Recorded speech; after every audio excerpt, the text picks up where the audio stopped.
ओम शांति। ओम शांति। आज की तारीख है 19 अगस्त 2023।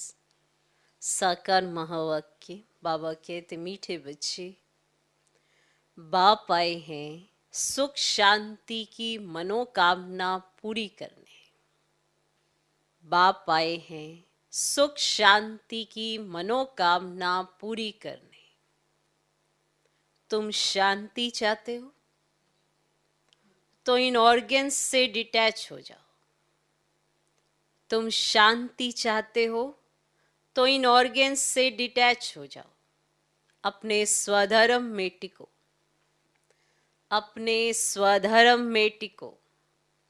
बाबा कहते मीठे बच्चे, बाप आए हैं सुख शांति की मनोकामना पूरी करने।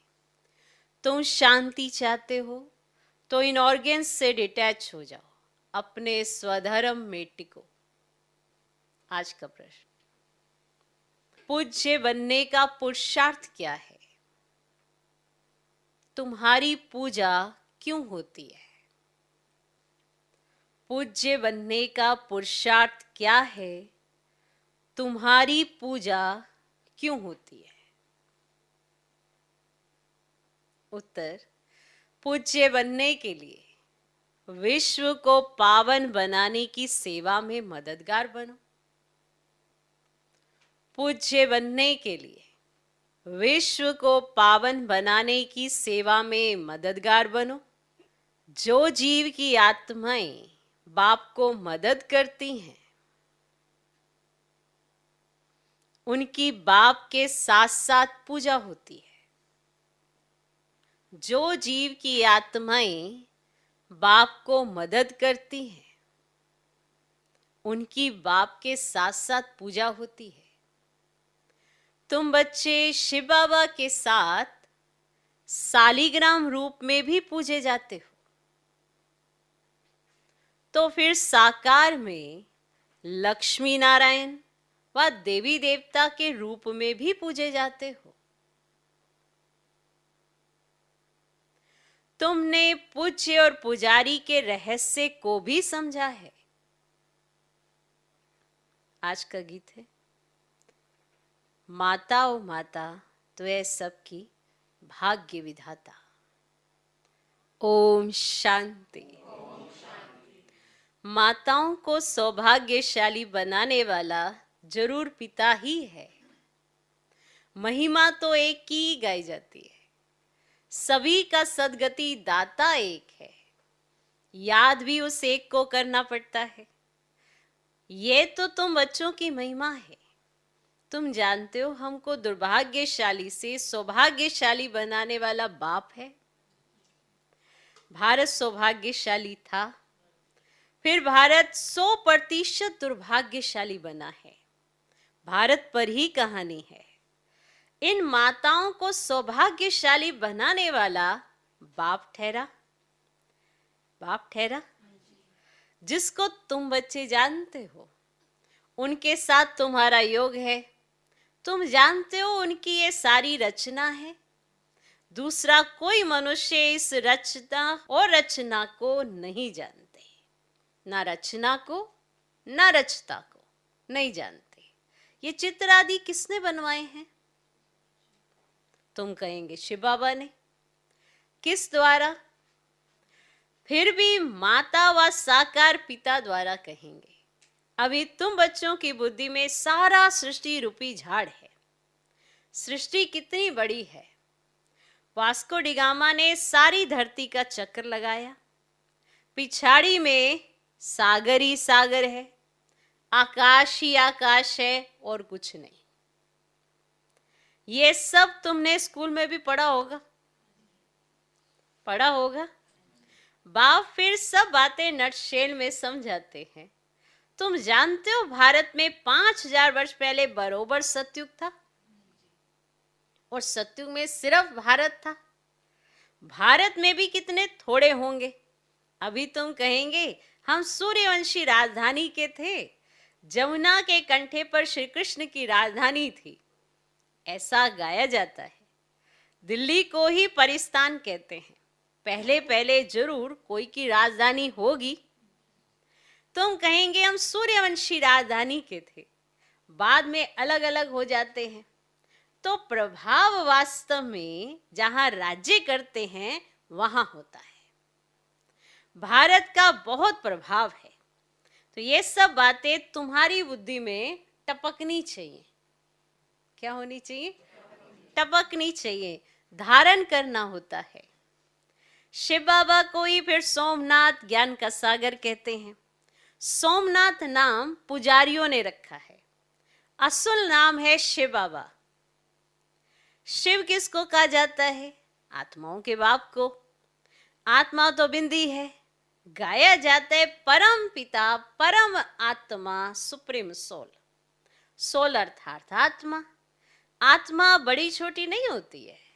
बाप कहते हैं मैं भी इसमें प्रवेश करता हूं तो कोई को भी मालूम नहीं पड़ता है। इसमें प्रवेश करता हूं तो कोई को भी मालूम नहीं पड़ता है, परंतु समझते हैं भृगुटी के बीच में वह छोटा सा स्टार है ना, तो कहेंगे मस्तक मणि, मस्तक में मणि है। तो मणि आत्मा को कहा जाता है। कहते हैं सर्प के मस्तक में भी मणि होती है। अब ये सब बातें वास्तव में इस समय की है।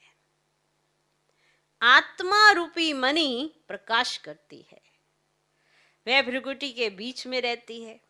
तो बाप तो तुम बच्चों को रोज नई नई बातें समझाते रहते हैं, रोज नई नई बातें समझाते हैं ना। मुख्य बात समझनी है, मैं स्वदर्शन चक्रधारी हूं।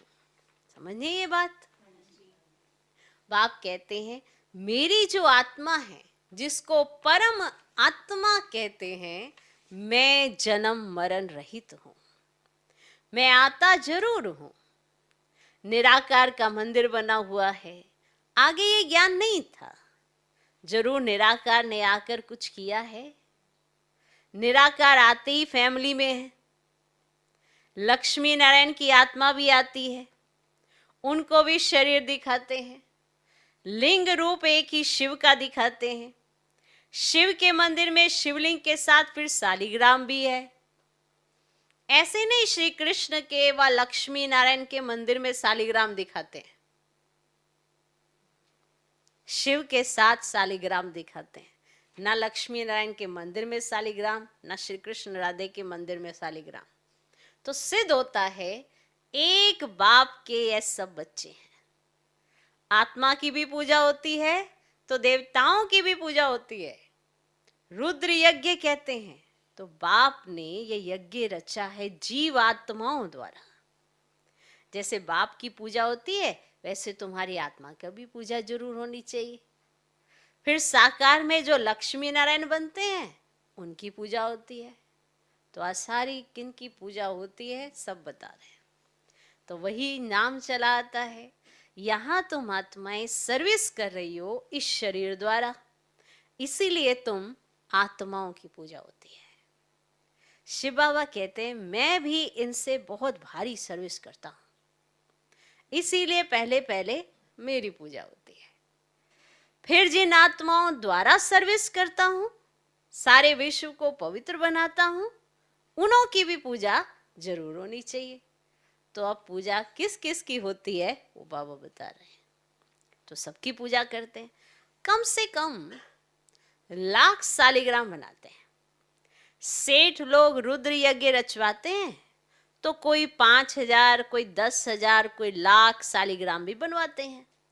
तो ये है परमात्मा और आत्माओं की पूजा। तो बाप समझाते हैं तुम आत्माएं इस पति शरीर द्वारा सेवा कर रही हो। सबसे जास्ती सर्विस शिव बाबा करते हैं, और फिर तुम्हारे द्वारा कराते हैं, तो तुम आत्माओं की पूजा होती है।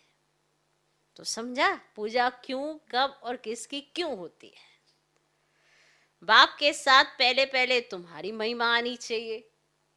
जानते कोई भी नहीं है, ना रुद्र को ना शालिग्रामों को जानते हैं जिन्होंने राज्य पाया। अभी तुम राज्य पा रहे हो, पा रहे हो। पूजा मुख्य की होती है। और वे हैं लक्ष्मी नारायण, जिनकी डिनाइस्टी गाई हुई है। उन्होंने यह भी राज्य कोई की मदद से लिया होगा ना। तुम बच्चों की मदद से राजधानी स्थापन होती है। बड़ी मीठी बातें हैं, है ना, बड़ी मीठी बातें हैं। नटशेल में बाबा समझाते रहते हैं ताकि धारण भी कर सको। मुख्य धारणा की बात है, मुझ बाप को याद करो। तुम्हारी आत्मा में भी झाड़ और चक्र की नॉलेज है? झाड़ की नॉलेज, चक्र की नॉलेज है। नंबर 1 सबसे पूज्य शिव बाबा आत्माओं का बाप है, जो तुमको बैठ ऐसा लायक बनाते हैं। तुम आत्माओं की पूजा होती है। हम पूज्य और पुजारी कैसे बनते हैं, सो अब समझते हो। भारतवासी पूज्य और पुजारी बनते, अभी सब पुजारी हैं, फिर पूज्य होंगे। तो वहां फिर कोई पुजारी भक्त नहीं होगा। कब? जब आप पूज्य होंगे। तो जब पूज्य होंगे तो कोई पुजारी नहीं होगा। उन्हों को भगवती भगवान जरूर भगवान नहीं बनाया होगा। अब भगवान निराकार है या साकार? साकार में ऊंच से ऊंच लक्ष्मी नारायण है। उन्हों को ऐसा बनाने वाला है निराकार। इसीलिए निराकार की पूजा होती है। ठीक? तो ये सब बातें तुम बच्चों को समझाई जाती है। पहले पहले बाप में निश्चय रखना है। बरोबर हम आत्माओं का बाप वह है। कोई कहे हे भगवान, हे परम पिता, तो बोलो ये किसने याद किया और किसको? जब कोई आपके सामने कहे ना हे भगवान, हे परम पिता परमात्मा, तो उनसे पूछो ये किसने याद किया और किसको याद किया। क्लियर? एकदम पकड़ना चाहिए। वो जब बोले हे भगवान, एकदम पकड़ लेना चाहिए, पूछना चाहिए आपने ये किसको याद किया? तुमको कितने बाप है? तुम किसको पुकारते हो? माने जब आपके सामने कोई हे भगवान ऐसे कहे ना, हे परमात्मा, तो ऐसे पकड़ लेना चाहिए। उनसे पूछना चाहिए आप ये किसको याद करते हो? आपकी स्मृति में कौन आया? आपने किसको पुकारा? अच्छा कितने बाप हैं? क्योंकि लौकिक बाप तो घर में है, फिर आप कौन से बाप को याद कर रहे हो? पकड़ लेना चाहिए। अब भगवान किसको कहते हो? कहेंगे गॉड फादर, तो जरूर 2 फादर हैं। ठीक ना? तो फिर जरूर 2 फादर हैं। तो आत्मा याद करती है गॉड फादर को। तुम्हारी आत्मा भी और शरीर भी है। अब शरीर का तो लौकिक बाप है, और आत्मा का बाप कौन है? तो जिसको कहते हैं परम पिता परमात्मा। तो ये किसने और किसको पुकारा? ऐसे पूछना चाहिए। उस बेअद के बाप का परिचय देना है। उनसे ही वर्षा मिलता है, ये भी उनको याद करते हैं। तो सभी तो उनको याद कर रहे हैं ना। तो आप किसके पिछाड़ी हो? तो सब तो उस परम पिता को याद कर रहे हैं, तो आप किसको याद कर रहे हो? तो भिन्न भिन्न भाषाओं में भिन्न भिन्न नाम भी रख दिए हैं। कोई गॉड कहते हैं, कोई परमात्मा, कोई खुदा कहते हैं। सभी धर्म वाले याद जरूर एक को ही करते हैं, और वह है सभी आत्माओं का बाप। वर्षा बाप से ही मिलता है। तुम आत्मा उनको पुकारती हो। 2 बाप का परिचय देना है, हद का बाप और बेहद का बाप। भक्ति मार्ग में भक्त भगवान को याद करते हैं, तो भगवान कहते हैं मैं आता हूं, आकर तुमको शांति सुख देता हूं। फिर मुझे कभी याद करने की भी दरकार नहीं रहेगी। तो पूज्य पुजारी, पावन पतित भारतवासी बनते हैं। बाकी बीच में और धर्म स्थापन होते हैं। फिर वृद्धि को पाते पाते पिछाड़ी में वह भी सब तमो प्रधान बन जाते हैं। तो पिछाड़ी में सारा झाड़ आ जाएगा, तो वहाँ खाली होगा, तब तो फिर वापस जाएंगे।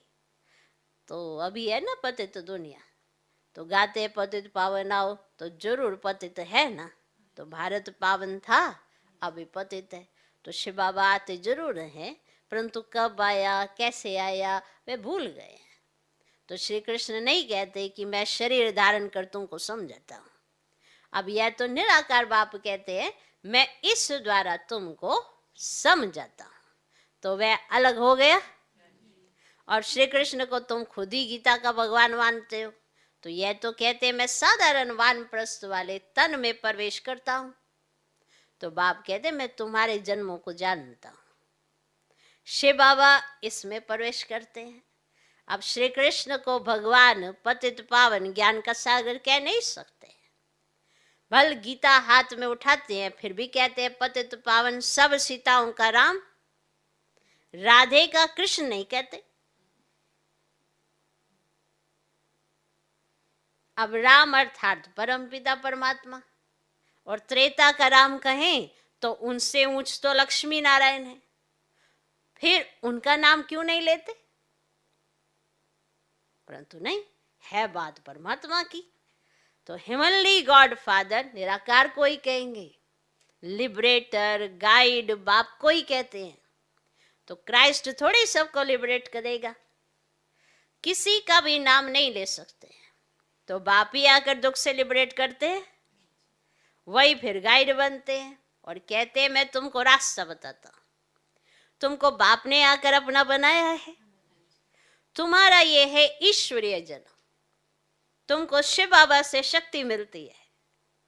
तुम्हारा है साइलेंस बल, उनका है साइंस बल, और वह बुद्धि से काम लेते हैं।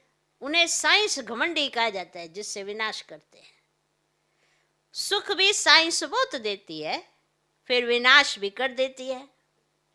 तुमको तो वहां एरोप्लेन आदि सब होंगे, हुनर तो रहता है ना, तो ये सब चीजें फिर तुमको काम में आएंगी। और विलायत में बत्तियां ऐसी हैं जो बत्ती दिखाई नहीं पड़ेगी, सिर्फ रोशनी दिखाई पड़ेगी। और सत्युग में भी ऐसे रोशनी रहती है। वैभव जो अभी यहां है वह तुमको वहां भी रहते हैं। तुमने साक्षात्कार किया हुआ है, वहां तो एक्सीडेंट आदि की बात ही नहीं रहती है, दुख की बात ही नहीं होती। बाप आकर तुम्हारी सुख और शांति की मनोकामना पूरी करते हैं। मनुष्य शांति के लिए भटकते हैं ना, उनसे पूछना है तुमको अशांत किसने किया है? अब यह तुम जानते हो, अशांत ये 5 विकार ही करते हैं, परंतु ये समझते नहीं, ये भूल गए। अब आत्मा शांत स्वरूप है। हे आत्मा, तुम आई हो शांति देश से, फिर ये ऑर्गेन्स लिए हैं। अभी तुम उनसे अलग हो जाओ, डिटैच हो जाओ। अब इसमें कुछ प्राणायाम आदि करने की तो बात ही नहीं है। कहां तक गुफा में बैठेंगे? आत्मा कहती है मैं इन ऑर्गेन से डिटैच हो जाती हूं, क्योंकि मैं थक गई हूं। माना प्रैक्टिस तो है, अभी इस शरीर को भूल जाती हूं। अभी बाप कहते तुम अपने स्वधर्म और स्वदेश को याद करो। तुम असल वहां के रहने वाले हो, अपने घर को याद करो। कर्म तो करना ही है, कर्म बिना रह नहीं सकते। वे समझते हम भोजन अपने हाथ से नहीं पकाते, इसलिए कर्म सन्यासी नाम है। परंतु कर्म का सन्यास तो हो ही नहीं सकता, उनका तो धर्म ही ऐसा है। गृहस्थियों के पास उनको खाना पड़ता है, इसीलिए फिर गृहस्थियों के पास जन्म ले निवृत्ति मार्ग में जाना है, क्योंकि भारत को पवित्र बनाना है। भारत में ही प्योरिटी थी, सब प्योर थे, अब सब पतित है। बाप बैठ सब राज समझते हैं। फिर कहते बच्चे और कुछ ना करो, सिर्फ बाप को याद करते रहो। तो तुम्हारे विक्रम विनाश हो जाएंगे और तुम मेरे पास चले आएंगे। ड्रामा पूरा होना है। सतो रजो तमो से पास होकर अभी सबको वापस जाना है। अच्छा, मीठे मीठे सिकिलदे बच्चों प्रति माता पिता बाप दादा का याद प्यार और गुड मॉर्निंग। रूहानी बाप की रूहानी बच्चों को नमस्ते। हम रूहानी बच्चों की भी रूहानी बाप को नमस्ते नमस्ते नमस्ते।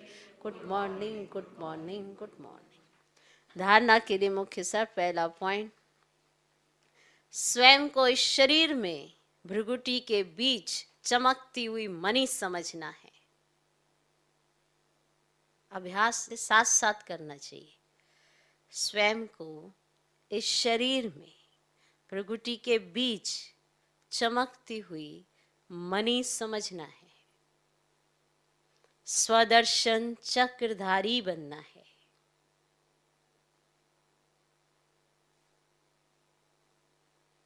दूसरा पॉइंट, अपने स्वधर्म और स्वदेश को याद कर शांति का अनुभव करना है। अपने स्वधर्म और स्वदेश को याद कर शांति का अनुभव करना है।